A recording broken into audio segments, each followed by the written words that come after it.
കോഴിക്കോട് ചക്കിട്ടപ്പാറയിൽ ഭിന്നശേഷിക്കാരൻ ആത്മഹത്യ ചെയ്ത നിലയിൽ വളയത്ത് ജോസഫാണ് ജീവനൊടുക്കിയത്. 77 വയസ്സായിരുന്നു. 5 മാസമായി ജോസഫിന് പെൻഷൻ ലഭിച്ചിരുന്നില്ല. പെൻഷൻ മുടങ്ങിയതിൽ പഞ്ചായത്തിലും പോലീസിനും ജോസഫ് പരാതി നൽകിയിരുന്നു. പെൻഷൻ മുടങ്ങിയതാവില്ല ജോസഫിന്റെ ആത്മഹത്യയ്ക്ക് കാരണമെന്ന് ചക്കിട്ടപ്പാറ പഞ്ചായത്ത് പ്രസിഡന്റ് കെ സുനിൽ. നേരത്തെയും സ്ഥിരമായി ആത്മഹത്യാ ഭീഷണി മുഴക്കുന്ന ആളാണ് ജോസഫ്.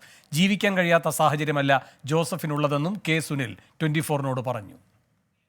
അദ്ദേഹത്തിന്റെ ഈ ആത്മഹത്യാ പ്രഖ്യാപനവും ആത്മാഹുതി സമരമൊക്കെ തുടങ്ങിയിട്ട് 10-15 വർഷമായി. അതായത് അദ്ദേഹം സാമ്പശിവറാവ് കലക്ടറായിരുന്ന കാലത്ത് കോഴിക്കോട് കലക്ടറേറ്റിന് മണ്ണെണ്ണയൊക്കെയായി വന്നു ഞാൻ ആത്മഹത്യ ചെയ്തു, എനിക്ക് ഭൂമിക്ക് രേഖയില്ല എന്ന് പറഞ്ഞ പ്രഖ്യാപനം നടത്തി. ആ സമയത്ത് അദ്ദേഹത്തിന്റെ പരിശോധിക്കാൻ വേണ്ടി കലക്ടർ ഉത്തരവിട്ടു. അപ്പോൾ അത് 89-ൽ അദ്ദേഹം അരേക്കർ സ്ഥലത്തിന് സർക്കാരിന് പട്ടയം വാങ്ങിയതാണ് എന്ന് പറഞ്ഞുകൊണ്ട് അത് മടക്കി. അതിനുശേഷം നിരവധി ആവശ്യങ്ങൾ, ഇപ്പം വീട്ടിലേക്ക് റോഡില്ല എന്ന് പറഞ്ഞു പഞ്ചായത്ത് സ്വന്തമായ റോഡ് അദ്ദേഹത്തിന് വേണ്ടി മാത്രം 5 ലക്ഷം രൂപയ്ക്ക് റോഡ് ഉണ്ടായി കൊടുത്തു. ഇപ്പൊ അദ്ദേഹത്തിന്റെ പ്രശ്നം എന്താ വെച്ചാൽ പെൻഷൻ കിട്ടാത്തതുകൊണ്ടാണ് ഞാൻ ആത്മഹത്യ എന്ന് പ്രഖ്യാപിച്ചു. ഇദ്ദേഹം ആഗസ്റ്റ് മാസം വരെയുള്ള പെൻഷൻ കൈപ്പറ്റിയിട്ടുണ്ട് ഈ വർഷം. പിന്നെ സാധാരണ സർക്കാർ കൊടുക്കാൻ ബാക്കിയുള്ള 4 മാസം പെൻഷൻ മാത്രമേ അദ്ദേഹത്തിന് കൊടുക്കാനുള്ളൂ. വേറെ പ്രത്യേകിച്ച് അദ്ദേഹത്തിന് പെൻഷൻ കൊടുക്കാനൊന്നുമില്ല. 78-ാം നമ്പർ അദ്ദേഹത്തിന് തൊഴിൽക്കാട് നമ്പർ, 99 പണി തൊഴിലുറപ്പ് അദ്ദേഹം എടുത്തു. പിന്നെ അദ്ദേഹം പഞ്ചായത്തിന്റെ അതിദരിദ്രത പട്ടികയിൽപ്പെട്ട ആളാണ്. അദ്ദേഹത്തിന് ഭക്ഷ്യധാന്യങ്ങൾ സൗജന്യമായി കിട്ടുന്നുണ്ട്. അഭിജിത്ത് മുഴക്കുന്ന് കോഴിക്കോട് നിന്ന് കൂടുതൽ വിവരങ്ങളുമായി ചേരുന്നു. അഭിജിത്ത്, ഈ ജോസഫിന്റെ കുടുംബാവസ്ഥ വളരെ ദയനീയമാണ്. എന്നിട്ടും എന്തുകൊണ്ടാണ് പഞ്ചായത്ത് പ്രസിഡന്റ് അടക്കം ഈ രൂപത്തിൽ ഇതേപ്പറ്റി പ്രതികരിക്കുന്നത്?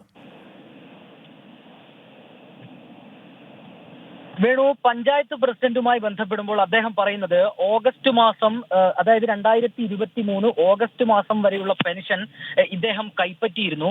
അദ്ദേഹം അതിദരിദ്രരുടെ പട്ടികയിലാണുള്ളത്. പക്ഷേ അദ്ദേഹത്തിന് ഭക്ഷണം അടക്കം ലഭിക്കുന്നു എന്നുള്ളൊരു കാര്യം പഞ്ചായത്ത് ഉറപ്പുവരുത്തിയിരുന്നു. നേരത്തെയും ആത്മഹത്യാ പ്രവണത അടക്കം നടത്തിയിട്ടുള്ള ഒരു ആളാണ് ഇദ്ദേഹം. ഇങ്ങനെ ഈ അദ്ദേഹത്തെ ആത്മഹത്യയിലേക്ക് നയിച്ചത് ഈ പെൻഷൻ മുടങ്ങിയതല്ല എന്ന് സ്ഥാപിക്കുന്ന തരത്തിലുള്ള വിശദീകരണമാണ് പഞ്ചായത്ത് പ്രസിഡന്റിന്റെ ഭാഗത്ത് നിന്ന് നമുക്ക് ലഭിക്കുന്നത്.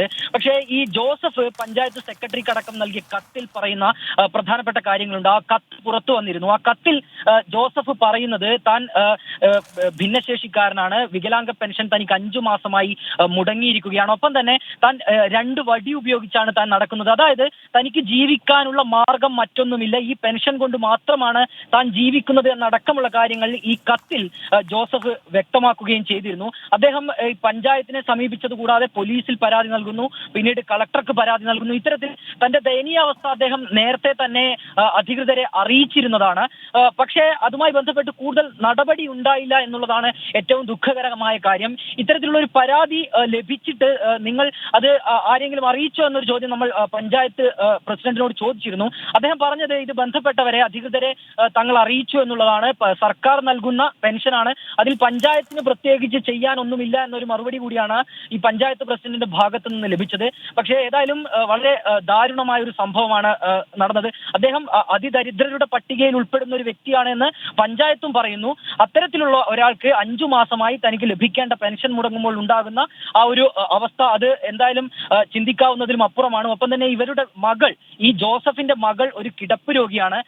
ഈ അദ്ദേഹത്തിന്റെ ഭാര്യ മരിച്ചതോടുകൂടി കിടപ്പ് രോഗിയായ മകളെ ഒരു അനാഥാലയത്തിൽ ജോസഫ് ആക്കിയിരുന്നു. ഈ മകൾക്ക് ലഭിക്കേണ്ട പെൻഷൻ കഴിഞ്ഞ കുറെ മാസങ്ങളായി ലഭിച്ചിരുന്നില്ല എന്നുള്ളൊരു കാര്യം കൂടി ഈ കത്തിൽ ജോസഫ് പറഞ്ഞിട്ടുണ്ട്. ഏതായാലും നിലവിൽ ഈ അദ്ദേഹത്തിന്റെ വീട്ടിലേക്ക് പോലീസ് ഉദ്യോഗസ്ഥരടക്കം എത്തിയിട്ടുണ്ട്. മറ്റ് നടപടി ക്രമങ്ങൾക്കുള്ള അത്തരം നടപടിക്രമങ്ങളാണ് നിലവിൽ അദ്ദേഹത്തിന്റെ വീട്ടിൽ നടന്നുകൊണ്ടിരിക്കുന്നത്. വേണു, ശരി. അഭിജിത്ത് മുഴക്കുന്നാണ് കോഴിക്കോട് നിന്ന് വാർത്തയുടെ വിവരങ്ങൾ നൽകിയത്. ഇതോടെ ഇന്ന് സംഭവിച്ചത് പൂർണ്ണമാകുന്നു. ഇനി ഇപ്പോൾ കിട്ടിയതുമായി പ്രവിത ലക്ഷ്മി.